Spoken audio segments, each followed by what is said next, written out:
질이 좋은 돈은 더 좋은 돈을 끌어모으고 질이 나쁜 돈은 오히려 마이너스를 만들어낼 수 있습니다. 내가 가지고 있는 돈, 과연 질이 좋은 돈일까요? 나쁜 돈일까요? 저는 퍼스널 브랜딩, 셀프 마케팅으로 월 1,000만원 자동화 수익을 만들고 현재 부업 겸 취미로 무자본 창업, 수익형 브랜딩 블로그 강의, 전자책 강의, 브랜딩 컨설팅 일을 하고 있는 노마케터스 로마입니다. 질이 좋은 돈과 질이 나쁜 돈을 구분할 수 있는 방법은 내가 투자를 했을 때 오랫동안 빼지 않고 가지고 있을 수 있는 돈입니다. 말 그대로 잉여 자금이나 투자금이죠. 이 경우에는 내가 떨어지는 주식이나 떨어지는 부동산을 사도 마음이 조급하지 않아요. 왜냐면 어차피 있으나 없으나 하는 돈이기 때문에 말 그대로 투자금이기 때문에 1년, 2년, 길게는 5년, 10년도 더 지켜볼 수 있는 겁니다. 그래서 떨어지는 시점에서 구입을 하더라도 더 떨어지고 반등을 하고 올라올 수 있는 여유가 있는데, 예를 들어서 내가 대출을 받아서 투자를 한다거나 아니면은 지금 당장 잠깐 한두 달 정도 여유 있는 돈을 가지고 투자를 하게 되면 어떻게 되나요? 조금만 떨어져도 이거 원금 회수 못하면 큰일 나는데, 나 이거 원금 회수 못하면 보증금 못 내는데, 나 대출을 이제 더 못 받는데, 이렇게 마음이 조급해지면서 약간의 마이너스가 나기만 해도 조급해져서 금방 손해를 보고 판다거나 아니면은 찍고 올라올 수 있는 데까지 기다리지를 못하는 경우가 많습니다. 이러면 약간 떨어지고 원금만 회복되면 다시 팝니다. 오히려 원금을 회복 못하고 다시 팔 수도 있죠. 어떻게 될까요? 오히려 손해입니다. 그 경우에는. 그래서 제가 이전 영상에서 일단 적금 통장을 만들어서 시드머니를 만드는 것에 포인트를 둬야 된다고 말씀을 드렸죠. 조급함을 가지고 이 시드를 제대로 만들지 못한 상황에서 과격하게 투자를 하다 보면 오히려 더 무리한 투자로 손해를 보게 될 수 있습니다. 그래서 내가 지금 투자하려고 하는 돈, 내가 지금 굴리려고 하는 돈이 질이 나쁜 돈일까? 질이 좋은 돈일까? 구분을 하시는 게 꼭 필요합니다.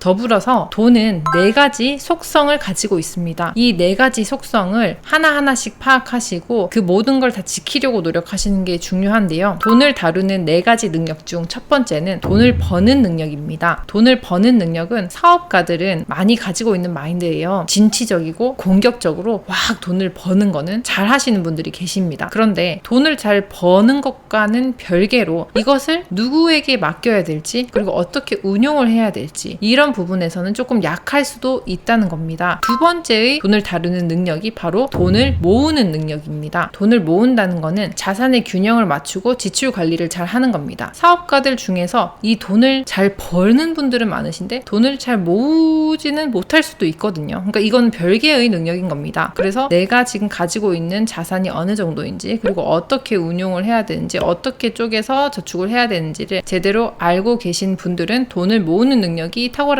거겠죠. 수익과 지출만 관리를 잘 하시는 게 아니고요. 세율, 이자, 투자 환율과 같은 여러 가지 금융 지식들을 많이 가지고 계신 경우가 많습니다. 재정 분리, 지출 관리도 잘 되어야 되겠죠. 그리고 세 번째가 돈을 지키는 능력입니다. 성벽을 공격하는 것보다 지키는 것이 더 힘들다고 이야기를 하잖아요. 내가 많이 버는 능력도 있고, 그리고 저축을 한 능력도 있는데 지키는 능력이 없으면 그것도 참 막막합니다. 내가 투자한 비용에 대해서 벌었고 모았고 그 다음에는 그것을 지켜야 합니다. 생각보다 이 지키는 것에서 많이 무너질 수 있어요. 왜냐면 자산가라는 이름으로 허영심이 생기면서 이것저것 사치를 하게 되고, 쉽게 벌어들인 돈이 결코 아님에도 불구하고 나 이제 이 정도 버는 사람이잖아 라는 마인드를 가지기 시작하면서 생각지 못한 지출, 그러니까 가볍게 돈을 생각하고 지출을 하는 경우들이 생길 수 있습니다. 그러면 나도 모르게 한 푼씩 두 푼씩 돈이 빠져나가면서 힘들게 모은 자산이 조금씩 사라지는 걸 볼 수 있겠죠. 집을 짓는 데는 3년의 시간이 걸리지만 허무는 데는 하루밖에 안 걸립니다. 내가 힘들게 쌓아올린 재정적인 여유를 그렇게 쉽게 무너뜨리지 않도록 꽉 쥐고 놓지 않을 수 있는, 끝까지 지킬 수 있는 능력 또한 아주 중요한 능력입니다. 그리고 마지막으로 돈을 쓰는 능력입니다. 돈을 쓰는 능력, 내가 지출을 해야 하는 부분이 어디고 지출을 하지 않아야 하는 부분이 어딘지 명확하게 파악을 하셔야 합니다. 일당을 받고 일하시는 분들에게는 꼭 그날 일당을 드려야 합니다. 미용사라든지 아니면은 건축 쪽에서 일하시는 인부분들,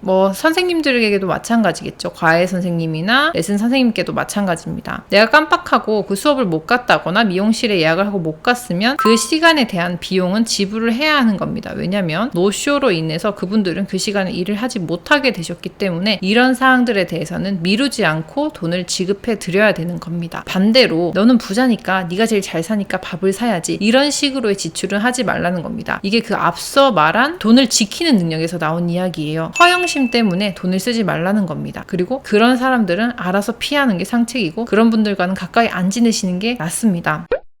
다시 한번 정리해 보겠습니다. 돈은 질이 좋은 돈이 있고 나쁜 돈이 있습니다. 좋은 돈으로 투자를 하셔야지 이것을 길게 오래 그리고 좋은 수익으로 가지고 갈 수 있고요. 나쁜 돈 같은 경우는 들어가서 금방 빼야 되는 돈입니다. 그래서 마음이 불안하기 때문에 어떤 수익도 내지 못하고 손해를 볼 확률이 더 큽니다. 그래서 이렇게 자산을 운영할 수 있는 시드머니가 생겼을 때 돈을 다루는 4가지 능력을 항상 생각하시면서 돈을 굴리셔야 된다는 겁니다. 그 4가지 중 첫 번째가 돈을 버는 능력. 이거는 투자로 우리가 만들어낼 수 있겠죠. 공부를 많이 하셔야 됩니다. 재테크에 대해서, 주식에 대해서, 부동산에 대해서, 그리고 채권 이런 것들 많잖아요. 정리할 수 있는 것들 지금부터 미리 공부하셔서 어떻게 투자를 해야겠다, 분산 투자 해야겠다 공부하시고요. 두 번째, 돈을 모으는 능력. 내가 이렇게 투자를 하고 그 외에 어떻게 또 계속해서 돈을 모을 것인지 계속 생각을 하셔야 되고요. 세 번째, 돈을 지키는 능력. 내가 어느 정도 자산이 생겼다고 해서 허영심에 빠지지 않고 그것을 그대로 유지를 할 수 있는 능력 필요하고요. 네 번째, 돈을 쓰는 능력. 어떻게 쓰는 것이 합리적인 지출인지, 어디에는 꼭 써야 하고 어디에는 쓰지 않아야 하는지를 스스로 판단하시고 생각해 보시기 바랍니다. 네, 이렇게 오늘 김승호 회장님의 돈의 속성이란 책을 읽고 그 부분에서 제가 감명 깊게 읽은 부분을 발췌해서 제 나름대로 각색해서 말씀을 드렸습니다. 돈을 다룰 수 있는 많은 상황이 있죠. 큰 돈도 있고 작은 돈도 있고 좋은 돈도 있고 나쁜 돈도 있습니다. 거기서 내가 어떤 투자 그리고 어떤 식으로 돈을 관리하고 생각해야 하는지, 이 돈을 귀하게 여기고 또 더 좋은 돈을 끌어올 수 있도록, 좋은 벗이 될 수 있도록 만드는 노력 꼭 필요하겠습니다. 오늘 영상도 끝까지 봐주셔서 감사하고요. 다음에도 도움되는 영상으로 돌아오겠습니다. 감사합니다.